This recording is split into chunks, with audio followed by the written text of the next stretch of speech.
Primero agradecer la presencia de todos ustedes, también agradecer la presencia de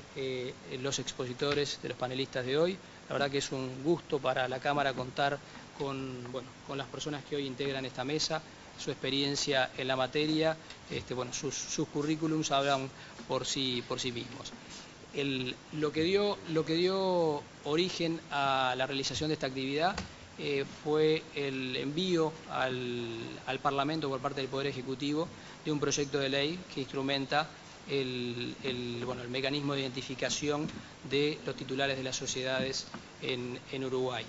Es claro de que este envío al Parlamento, forma parte de un esquema mucho más amplio que por todos conocido. Esto es, en estos últimos meses, palabras como la OCDE, la comunidad internacional, los acuerdos tributarios, los acuerdos de doble imposición han pasado a formar parte de la jerga de todos los ciudadanos, incluso aquellos que no son entendidos en la materia. Las modificaciones planteadas, sin lugar a dudas, que implican cambios históricos para nuestro país, y esos cambios históricos van a tener, sin lugar a dudas, repercusiones. Por un lado, en términos de la transparencia, pero también en términos de la actividad, del nivel de actividad que tiene Uruguay. Sobre los aspectos más vinculados a cuáles pueden llegar a ser esos posibles efectos o cuáles pueden llegar a ser las connotaciones jurídicas que eso tiene, por supuesto que aquí tenemos personas muy idóneas para hablar sobre la temática, por lo tanto no me voy a referir a eso, sino que me voy a referir fundamentalmente a tres ideas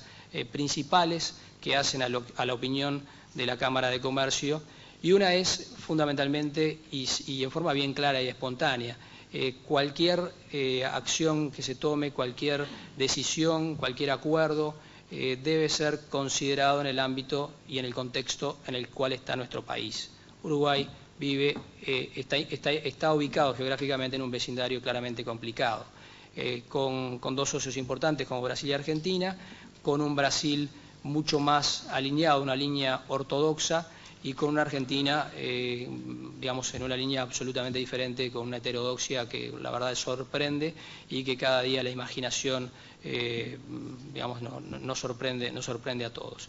Eso hay que tenerlo en cuenta. ¿Por qué? Porque cualquier acción, cualquier acuerdo, cualquier expresión en lo que recién comentaba, que tenga un destino vinculado con Argentina, debe ser analizado bajo esa óptica. Como sabemos, Argentina no es un país serio, Argentina es un país poco apegado al Estado de Derecho, y por lo tanto cualquier acuerdo que pueda realizarse, deben existir temores y debemos tomar las precauciones adecuadas como país a los efectos de verificar su cumplimiento. Este tipo de actividades tienen, la relación comercial como la relación de los servicios, tienen un montón de expresiones, tienen un montón de vasos comunicantes. Argentina y Uruguay tienen familiares en común, personas amigas, veraneos en el este, por lo tanto los pueblos están bien hermanados, y por lo tanto los vasos comunicantes en cuanto a el tipo de actividad es de las más variadas. Y eso es importante tenerlo en cuenta. ¿Por qué? Porque cuando se pueda desarrollar algún tipo de acuerdo, es conveniente que aquellos que tienen un contacto directo con la actividad puedan aportar su visión, porque cualquier efecto o cualquier decisión que se tome puede tener y derramar un montón de efectos, y eso es conveniente que sea aportado por quienes en definitiva están cercanos a la actividad. ¿A qué voy con esto? Para nosotros es importante que cualquier tipo de discusión de esta materia deba contar con la opinión especialista del sector privado. Hasta este momento lo que hemos visto es que los avances que se han realizado han sido sin la participación, sin la visión del sector privado. Y aquí me gustaría hacer una referencia. Hace cosa de 2 meses esta Cámara hizo una propuesta tanto al presidente Mujica como al canciller Almagro y al ministro de Economía Lorenzo respecto de conformar un equipo técnico, especialista, experiente, profesional, para que trabaje en conjunto con los técnicos del Ministerio de Economía y Finanzas y de la Cancillería, de manera tal de contar con la mayor cantidad de información, contar con los mejores equipos negociadores, contar con información que permita tomar las mejores decisiones y tomar los mejores caminos, tanto en términos estratégicos como en términos técnicos. Hasta el momento eso no ha podido ser materializado, tenemos expectativas de que eso pueda realizarse a la brevedad. Dos aspectos que hacen a la opinión de la Cámara en cuanto a el propio proyecto de ley,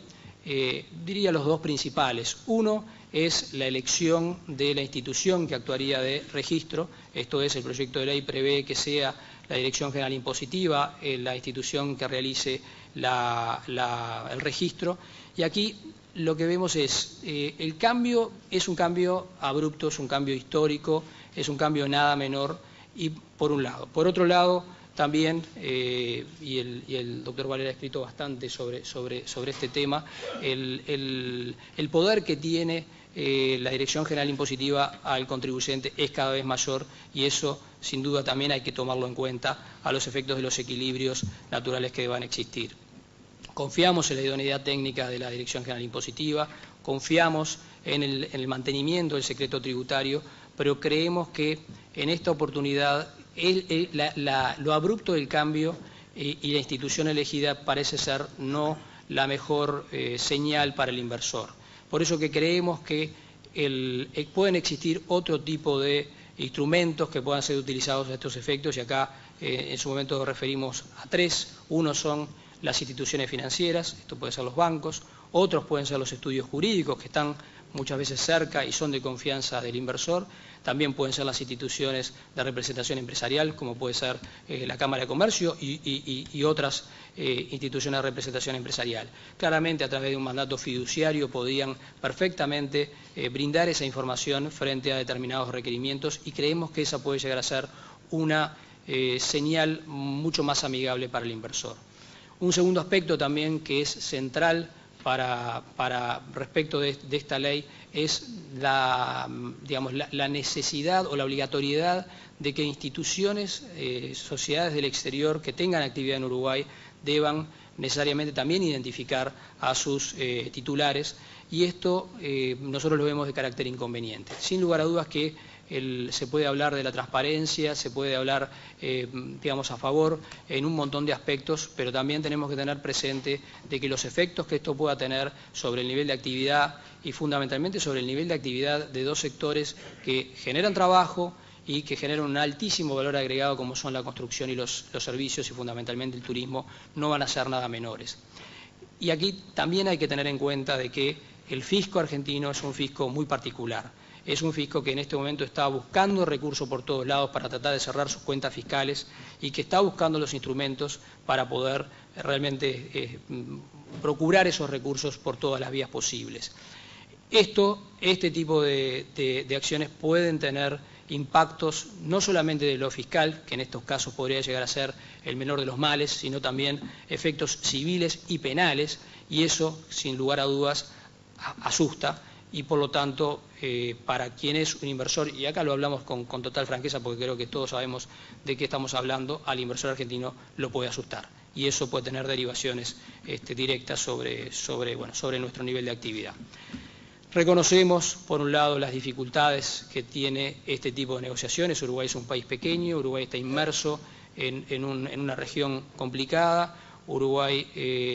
tiene que negociar con sus socios, con una comunidad internacional que a estos efectos tiene intereses comunes, porque también los países centrales tienen sus propias necesidades fiscales y tienen que recurrir a buscar todas las formas posibles en cuanto a obtener recursos. Por lo tanto, es claro que no estamos hablando de una negociación sencilla. También tenemos plena confianza en los negociadores del Ministerio de Economía y Finanzas y de la Cancillería. De todas maneras, como decía hace un rato,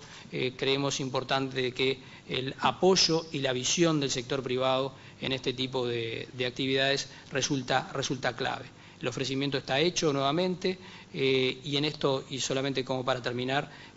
esperamos fervientemente que podamos aportar nuestro grano de arena, que creemos que en este caso no es menor, y que en última instancia logremos un resultado que para nuestro país sea el mínimo posible. y que el efecto, como decíamos, sea minimizado. Acá las opciones no son de ganar, sino de minimizar pérdidas. O sea que eso es un poco las expectativas que tenemos. Muchas gracias.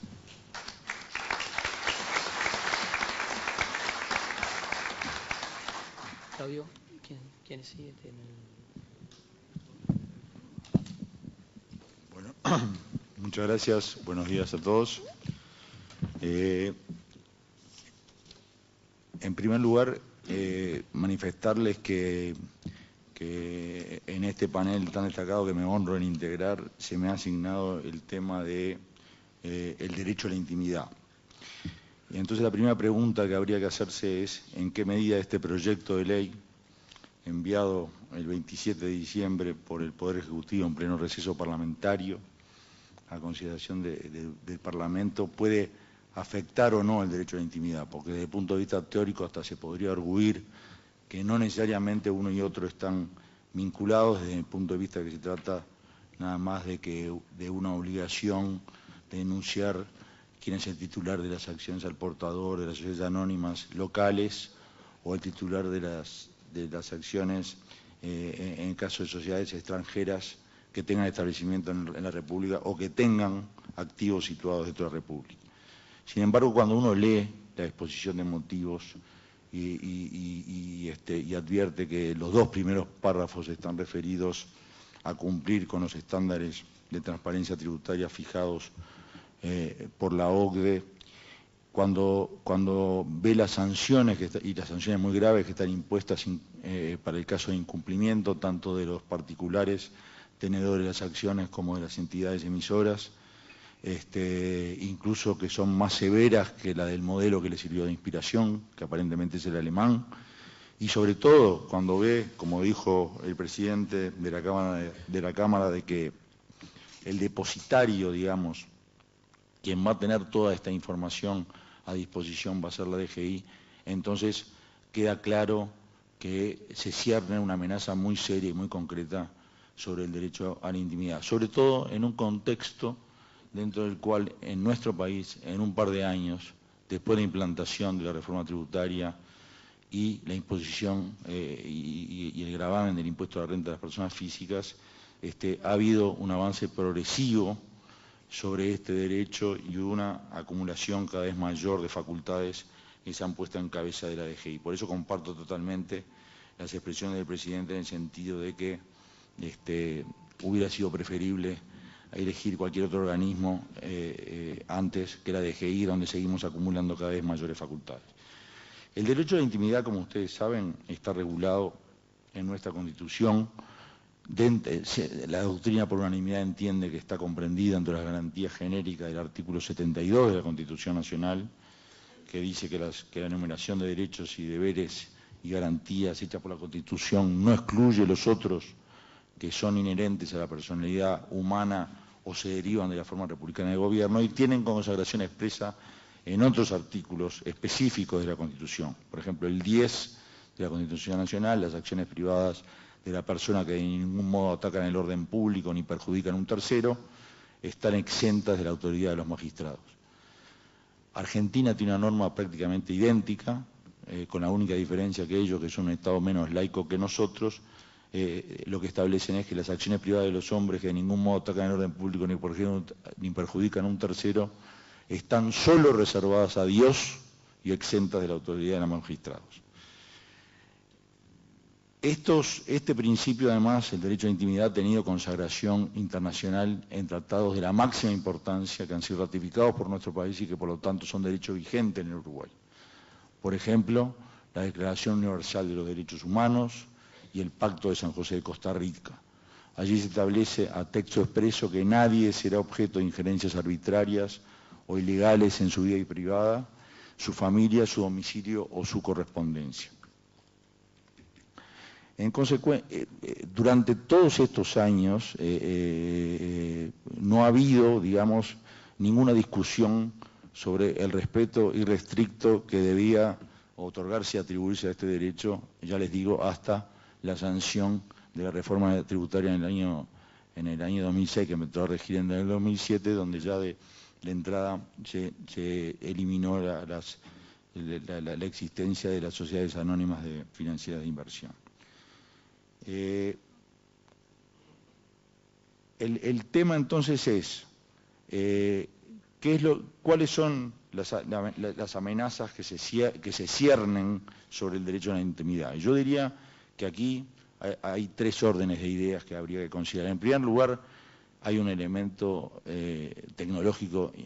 importantísimo, que es el desarrollo impresionante que ha tenido la informática en los últimos 30 o 35 años. Yo recuerdo que cuando se discutió, en los antecedentes parlamentarios, cuando se discutió la ley de flexibilización del secreto bancario el año pasado, las autoridades de gobierno dijeron en diputados o en el Senado, no recuerdo en cuál de las dos cámaras, que no se explicaban por qué razón generaba tanta preocupación la posible violación del derecho a la intimidad, si el secreto bancario en Uruguay nació en el año 1982 con el decreto de ley 15322, antes no lo había, existía el secreto tributario y nunca había habido ningún problema a ese respecto. Yo creo que lo que cambia sustancialmente desde entonces hasta ahora es el desarrollo imponente que ha tenido la informática, que hoy permite acumular millones de datos en tiempo real, entrecruzar bases de datos, etcétera, y todos sabemos que eso ha provocado una amenaza y un nuevo desarrollo y la necesidad de una nueva protección del derecho a la intimidad. A punto tal, esto es así, que en los últimos 5, 6 o 7 años se han sancionado ya 3 leyes sobre protección de bases de datos públicas y privadas sobre este tema. En segundo lugar, lo que también señalaba el presidente, el desequilibrio que ha habido que existe en el Uruguay entre la administración fiscal y el contribuyente, en donde como dijimos ya, se van acumulando progresivamente cada vez mayores facultades en cabeza de la DGI. El contribuyente, por su lado, carece de una justicia especializada, carece de una carta de derecho o de defensa de un ombudsman, tiene que seguir los juicios ante el Tribunal de Contencioso Administrativo, pleitear durante años para obtener una sentencia favorable y luego pleitear nuevamente para que el TCA la cumpla. Existe lo que se llama existe un doble estándar evidente entre la forma en que ejerce los derechos la administración fiscal frente al contribuyente y la forma en que en este país el contribuyente puede ejercer sus propios derechos frente a la administración fiscal. Y además, el tercer punto que yo creo que es importante en el contexto de la aprobación de esta ley, y me alegra que me haya tocado a mí empezarlo, porque yo no me voy a referir concretamente a los aspectos de detalle del proyecto de ley, son las normas y resoluciones que se han sancionado en muy poco tiempo, en 1 año y medio, 2 años, que todas hacen referencia a este mismo tema. Todas constituyen un avance cada vez más progresivo sobre el derecho a la intimidad, en una especie de retroalimentación diabólica entre la OCDE y las propias autoridades de gobierno, donde la OCDE emite recomendaciones, el gobierno no solamente las acepta y las implementa, sino que va incluso más allá, y así sucesivamente. Y yo le voy a hacer un breve relato de 3 o 4 leyes, o 4 resoluciones o leyes en tal sentido, que suponen un claro avance sobre la existencia misma del derecho a la intimidad. El primer hito en esta cadena de acontecimientos lo constituye, sin lugar a dudas,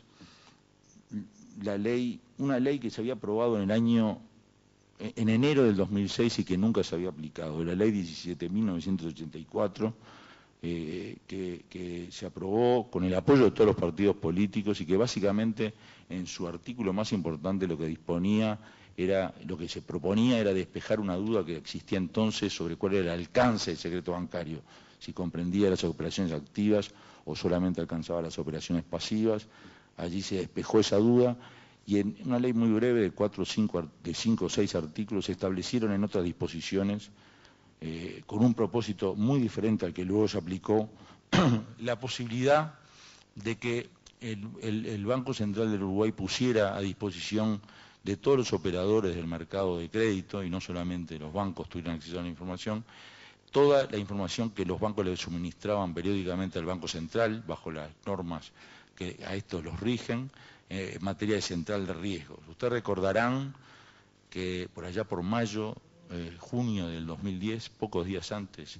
de que comenzara el Mundial, me acuerdo que se celebró acá un evento en este mismo recinto sobre este tema. Se publicaron de la noche a la mañana en la página web del Banco Central el nombre de 550.000 personas deudores del sistema financiero,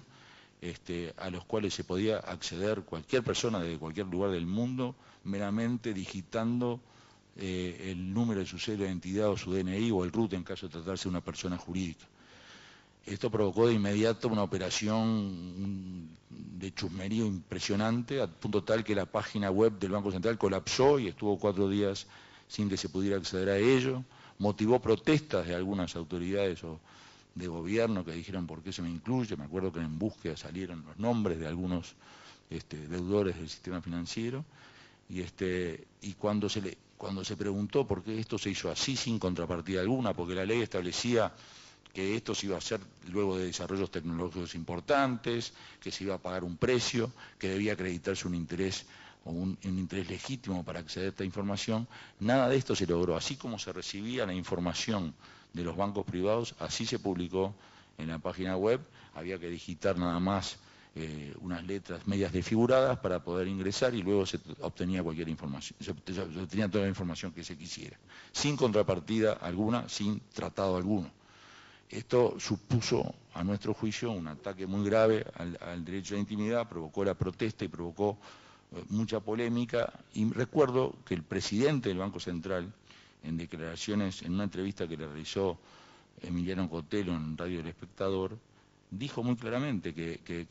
en base a esta ley, que no sabemos por qué estuvo 4 años y medio enterrada y que se desempolvó de la noche a la mañana, por qué se había decidido aplicarla así, sin ningún desarrollo tecnológico y sin que los interesados en acceder a ella tuvieran que identificarse, declaró que había 2 valores en pugna. Por un lado, el derecho a la intimidad y por otro lado, la necesidad de que todos los operadores del mercado contaran con la información crediticia adecuada para tomar las decisiones financieras más acertadas al momento en que decidieran financiar a sus clientes. Entre estos 2 valores se había preferido que prevaleciera el de la información crediticia. Nosotros entendemos que acá está parte del problema, o quizás una gran parte del problema, de que las normas, este conjunto de normas, que yo les voy a hacer un rápido repaso, todas tienden a ser interpretadas en forma aislada y descoordinada. Es decir, se toma el derecho a la intimidad y se lo compara con otro valor y luego se elige uno en detrimento del otro, sin tratar de coordinar uno con otro como enseña y como manda nuestro orden jurídico. Y como los que lo aplican estas normas generalmente no son abogados, este es un problema grave que debiera estar sobre la mesa. En tal sentido, nuestro Código Civil establece en su artículo 20 la interpretación, el método de interpretación lógico-sistemático, según el cual el contexto de la ley servirá para ilustrar el sentido de cada una de sus partes de manera que entre todas ellas haya la debida correspondencia y armonía. Esto es lo que no se ha tenido en cuenta en el conjunto de leyes que yo les voy a relatar. Es decir, no se armonizan adecuadamente las normas sobre transparencia del crédito con la protección debida al derecho a la intimidad. En tal sentido, cabe destacar también como segundo hito en esta cadena de acontecimientos la Ley de Flexibilización del Secreto Bancario, que se aprobó bajo el número 18.718, y de nuevo, aquí los 2 valores en pugna eran la necesidad de evitar la evasión tributaria y el derecho a la intimidad. Y ustedes recordarán que en el proyecto original enviado por el Poder Ejecutivo a consideración del Parlamento se atribuía a la autoridad judicial un papel meramente decorativo. El proyecto decía que el secreto bancario podía levantarse, podía solicitar su levantamiento, la DGI podía solicitar su levantamiento para verificar la integridad o veracidad de cada declaración jurada o la falta de esta en su caso. Imagínense que con un giro tan amplio y tan vago era prácticamente imposible que un juez pudiera negarse a levantarlo, de modo que el juez se transformaba por imperio de este proyecto en un mero homologador de una decisión administrativa previa, que ello violaba gravemente no solo el derecho a la intimidad, sino el principio de la tutela jurisdiccional consagrado en los artículos 28 y 39 de nuestra Constitución.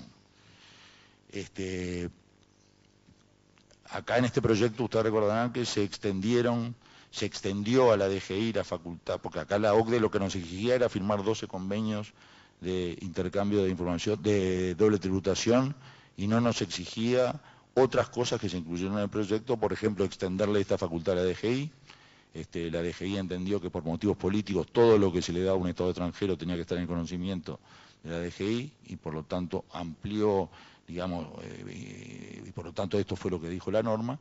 Y además se impuso, yo creo que erróneamente, el impuesto a la renta sobre los activos situados en el exterior. Yo no digo que haber establecido este impuesto hubiera implicado cumplir con los estándares internacionales que nos impone la OCDE, pero sí nos hizo perder un argumento moral y hasta reputacional de importancia fundamental, que era que el Uruguay podía, con el prestigio bien ganado que tenía, sostener válidamente en el concierto internacional: yo no te doy información sobre lo que tus nacionales tienen en mi territorio, porque tampoco te pido lo que los míos tienen en el tuyo. Ese argumento, que parece moralmente y reputacionalmente irrebatible, creo que se perdió e implicó una perforación muy grave en el principio de la fuente, y creo que aceleró el proceso de avance digamos, contra el derecho a la intimidad y a favor del aumento de las facultades que estamos poniendo cada vez más en cabeza de la Dirección General Impositiva. Quiero aclarar que el texto de la ley fue notoriamente mejorado, y acá le cupo una intervención muy importante al Colegio de Abogados y al doctor Alberto Varela, y finalmente el proyecto que se aprobó con acuerdo de una parte del Partido Nacional establece un sistema mucho más garantista, prohíbe las expediciones de pesca y establece la necesidad de que existan sospechas fundadas de evasión para que la DGI pueda levantar el secreto bancario, y le da efecto suspensivo. El proyecto original no se lo daba, o sea, el proyecto finalmente aprobado fue sustancialmente mejorado. Del mismo modo, en el tema central de riesgo, no sé si le mencioné, la facilidad con la que se accedía también hoy ha sido mejorada. Hoy es necesario registrarse como usuario, es decir, ya no es tan fácil ingresar a la base de datos de la central de riesgo como antes, ni tampoco, y además tampoco es posible obtener información sobre depósito, como pasaba, por ejemplo, con la categoría 1A.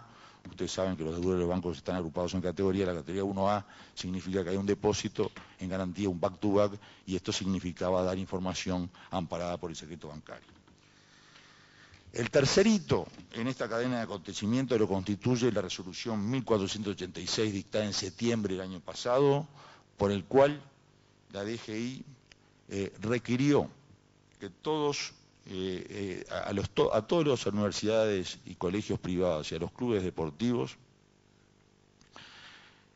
sin tener la más mínima sospecha ni indicio alguno sobre ilicitud de los pagos que pudieran estarse realizando o de alguna posibilidad de evasión fiscal, el nombre de todas las personas que pagaran por encima de determinado monto. Esto es claramente una expedición de pesca que a nuestro juicio no está amparada en las normas en vigor en nuestro país, y que significan una clara violación del derecho a la intimidad. En base a estos principios, nosotros en nuestro caso hemos interpuesto algún recurso contra esta resolución, que fue luego atemporada por otra, pero en cuanto al monto, pero no en cuanto al concepto.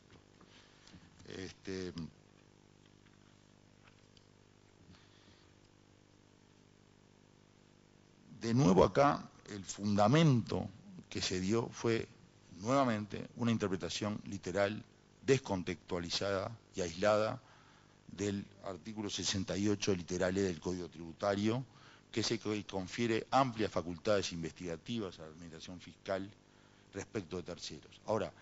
¿qué es lo que ocurre en este caso? El artículo 68 confiere esas facultades siempre que se den, como dice el propio acápite del artículo 68, en el marco de un proceso investigativo y que se trate de información tributaria relevante, cosa que no ocurría en ningún caso en esta resolución. Como consecuencia de ello, de nuevo se incurre en la violación del artículo 20 del principio lógico sistemático que informa a nuestro orden jurídico de tiempo inmemorial. Y el fundamento filosófico de la resolución, que esto es para mí lo más preocupante, fueron las declaraciones del propio director general de Rentas, Ferreri, que declaró, y lo tengo escrito acá en un medio de prensa, lo siguiente respecto a esta resolución. El interés general de recaudar impuestos está por encima de algunos derechos, como el derecho a la intimidad. Últimas noticias, 11 de noviembre de 2011. Entonces, si nosotros tenemos en cuenta este fundamento filosófico, este fundamento jurídico en el cual se adopta una visión absolutamente contraria a lo que dispone el principio de interpretación establecido en nuestro derecho, esa desigualdad entre la administración tributaria y el contribuyente, la falta de sanciones,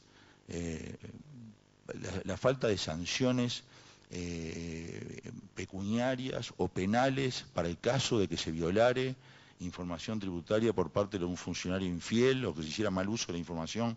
impresionante que va a tener la DGI sobre la vida, sobre la familia, colegios, etcétera, de cada uno de los compatriotas. Entonces uno se pregunta básicamente hasta dónde vamos a llegar, si el derecho, si se va a justificar que el derecho a la intimidad, protegido constitucionalmente y reconocido internacionalmente, va a tener existencia en el escenario jurídico del futuro. Yo creo que toda esta cadena de acontecimientos fueron lo que provocaron, es una opinión personal, pero a mí me impresionó el fracaso del último censo. Yo recuerdo los censos que se hacían hace muchos años, era común que la gente invitara a pasar al encuestador, que lo invitara a tomar un mate, un café, que charlara sin ningún problema. Hoy en día la gente desconfía de sus propios, los uruguayos estamos desconfiando de nuestros propios compatriotas y no se anima a suministrar información porque teme que el censo sea una especie de artilugio para imponer más impuestos o para averiguar o para elevar las tasas de los existentes. Así, se ha sembrado un estado de desconfianza que no era parte de la conciencia jurídica y moral de este país, en el cual había una cultura absolutamente distinta. Por último, quisiera decirles que yo no discuto la honestidad intelectual y la convicción genuina que tienen las autoridades de gobierno y la propia OCDE, que defienden con ardor la validez de esta convicción. Es decir, ellos, con la misma convicción que tengo yo de que estas cosas están mal, ellos suponen que están bien y lo defienden con calor y con todo derecho, y eso es absolutamente respetable. Sin embargo, yo no dejo de preguntarme si las presiones que nos están haciendo la OCDE, las declaraciones de Sarkozy, y muy especialmente las declaraciones que leí en búsqueda hace 2 semanas de Pascal Santamans, estableciendo que el Uruguay va a tener que dar la información sin pedir nada a cambio, que no puede exigir que no haya doble tributación, que este es un camino que no tiene vuelta, que el mundo internacional ha cambiado, que es una pena pero tendrá que cumplir, amenazando implícitamente con sanciones graves, no constituye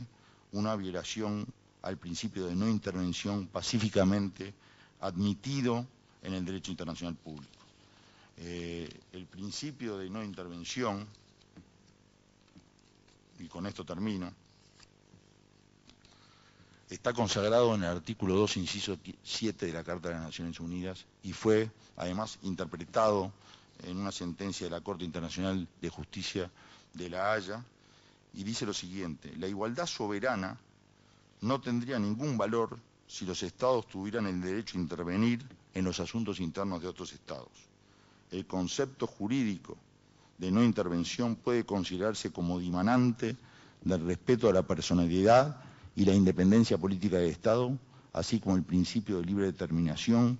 que comprende el derecho de los pueblos a elegir libremente su propio sistema político, económico, social y cultural. Puede ser que yo esté equivocado y que Santamans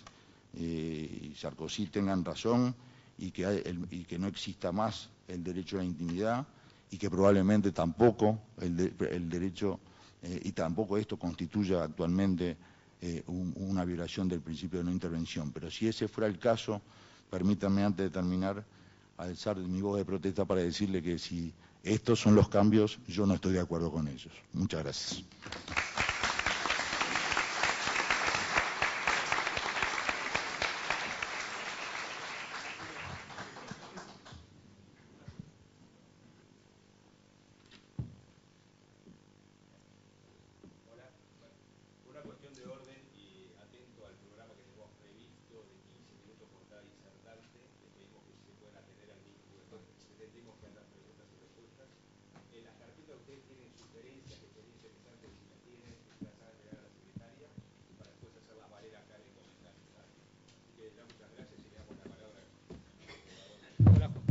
Gracias. Bueno, antes que nada, buenos días. No soy el único contador del panel, así que me voy a limitar a los 15 minutos. Digamos, voy a ser muy breve. Fue un golpe. Lo que me toca a mí exponer hoy es sobre el texto de la ley, del proyecto de ley que vamos a discutir, y esperemos que las opiniones que aquí viertan todos los panelistas, como los que vengan a continuación en las preguntas, puedan ser utilizados por el gobierno para ver pros y contras de la ley, y que esta ley no se vote como tantas otras a tapas cerradas. Esperemos que haya un debate real de la ley y que realmente, si nos convencemos luego del debate que esta ley tiene que ser aprobada, la aprobemos, pero que no sea una aprobación tácita por el solo hecho de mayorías en un parlamento y que no reflejen el interés de toda la población. Un breve resumen del proyecto de ley. Nosotros, se pueden dividir el proyecto de ley en 3 secciones. La primera, un conjunto de normas que va del artículo 1 al artículo 4, que refieren a la obligación de informar los datos identificatorios de los propietarios de títulos al portador o nominativos de las diferentes entidades emisoras de los mismos. Es decir, el artículo 1 habla de títulos al portador, el artículo 2 habla de títulos nominativos, es decir, que se está refiriendo en forma genérica, o lo más importante, y lo vamos a ver en lo más común, para las sociedades anónimas al portador en el artículo 1 y las sociedades anónimas nominativas en el artículo 2. Luego hay un artículo 3 que habla de otros valores para otro tipo de entidades jurídicas. Esta identificación no corresponde solamente al accionista, es decir, al accionista directo, sino que va más allá del accionista directo y va a la identificación del beneficiario final. Y hay una definición de beneficiario final como aquella persona física, es decir, que lo que se busca y lo que se debe identificar ante la Dirección General Impositiva en los artículos 1 y 2 es, ante la Dirección General Impositiva, los datos precisos, y dentro de datos identificatorios son datos que inequívocamente lo identifiquen, a la persona física que está detrás de las personas jurídicas, uruguayos, residentes o no residentes, en cada una de las sociedades. No solamente, y repito, no solamente de sociedades con acciones al portador, sino también de sociedades con acciones nominativas. Y también estos 2 artículos agregan, para aquellas sociedades del exterior que tienen un establecimiento permanente en el Uruguay, la obligación de identificar esas sociedades del exterior con establecimiento permanente, quiénes son los titulares, personas físicas, de esas sociedades del exterior que tienen un establecimiento permanente en el Uruguay. Y no contento con este punto, vamos más allá también, y no solamente a las sociedades extranjeras que tienen establecimiento permanente, con la definición que da el texto ordenado sobre establecimiento permanente, la ley del IRAE sobre establecimiento permanente, que es toda persona del exterior que tiene un centro fijo de negocios en la República, sino que vamos más allá y vamos a cualquier sociedad que tenga algún tipo de activo en el Uruguay, sea no residente y tenga algún tipo de activo en el Uruguay, ya sea cuentas bancarias, únicamente cuentas bancarias o únicamente un inmueble, deben obligatoriamente también declarar quién es el beneficiario final ante la Dirección General Impositiva. Esa es la primera sección. La segunda sección se refiere a dos definiciones básicas. Una es de datos ¿qué define por datos identificatorios? Y aquí dice que va a delegar en el Poder Ejecutivo la definición, o que incluye dentro de los datos identificatorios, y una definición de beneficiario final que, como dijimos, es toda la identificación que inequívocamente, digamos, identifique a una persona física. Y la tercera sección es una sección de sanciones por el no cumplimiento, una sección de vigencia y de contralor por parte de los organismos gubernamentales que tengan el control sobre esta información. Este es el resumen del proyecto a grandes líneas. Y acá me permito hacer la primera pregunta, y es, ¿esto es lo que nos pidió la OCDE? ¿Esto es lo que nos pidió la OCDE? ¿Este proyecto de ley es lo que nos pidió la OCDE? Y acá voy a seguir al doctor Jiménez Arecha, que dijo, esto es una retroalimentación, es decir, la OCDE nos pide algo y nosotros vamos más allá de lo que nos pide la OCDE, después la OCDE nos pide más y nosotros vamos más allá. Es decir, estamos siempre en avanzada, o en este punto estamos en avanzada. ¿Por qué digo esto? Las normas de la OCDE, que hay